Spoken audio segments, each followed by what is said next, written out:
ओम नमो शिवाय। नमस्कार दर्शक बंधु, भक्ति विचार चैनल को आपण मानक मोर स्वागत।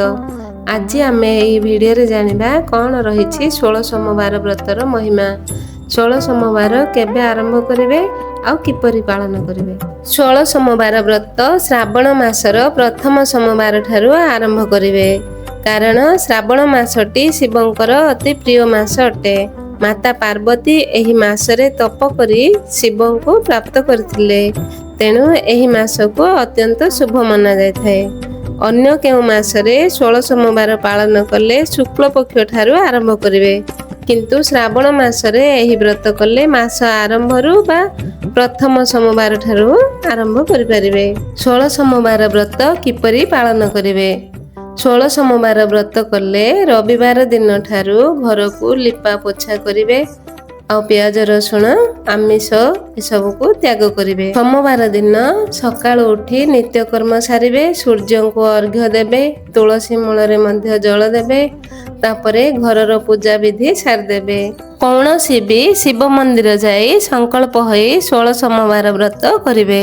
मंदिर जिबा आगरु बेलपत्र, अरख फूल, धला मंदार, धूप दीप क्षीर नैवेद्य नहीं मंदिर जिबे। क्षीर शिवंकर अति प्रिय, तेणु क्षीर अभिषेक निश्चय करिवे, किंतु मन रखिवे क्षीर को श्रावण मासरे पीबे नहीं। जो माने उपवास रही पारु नाहंती से माने गोटे टाइम डालमा अन्न खाई परिवे, किंतु रात्रि बेला भोजन निषेध, पणा पानी पी रहिवे।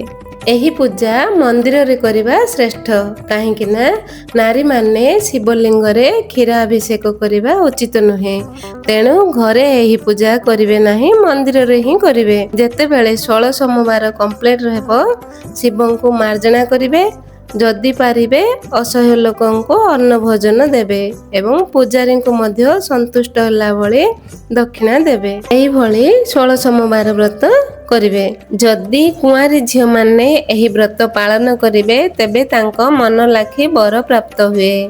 जदि कौनसी विवाहिता नारी एही व्रत को पालन करिवे तेबे तांको स्वामी को दीर्घायु हुए, तांको स्वामी को कर्म क्षेत्र रे शुभ फल मिलिथाए।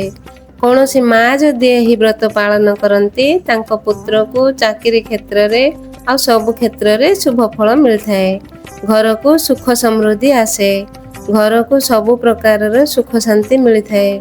जो स्त्री माँ होई पारु नथिबो मध्य एही व्रत पालन कले पुत्रवती हुए आ ऐश्वर्यलक्षणी हुए। कि कही मो वीडियोटी को शेष करुछि। वीडियोटी भल लागिथिले लाइक शेयर सब्सक्राइब मध्य करिवे।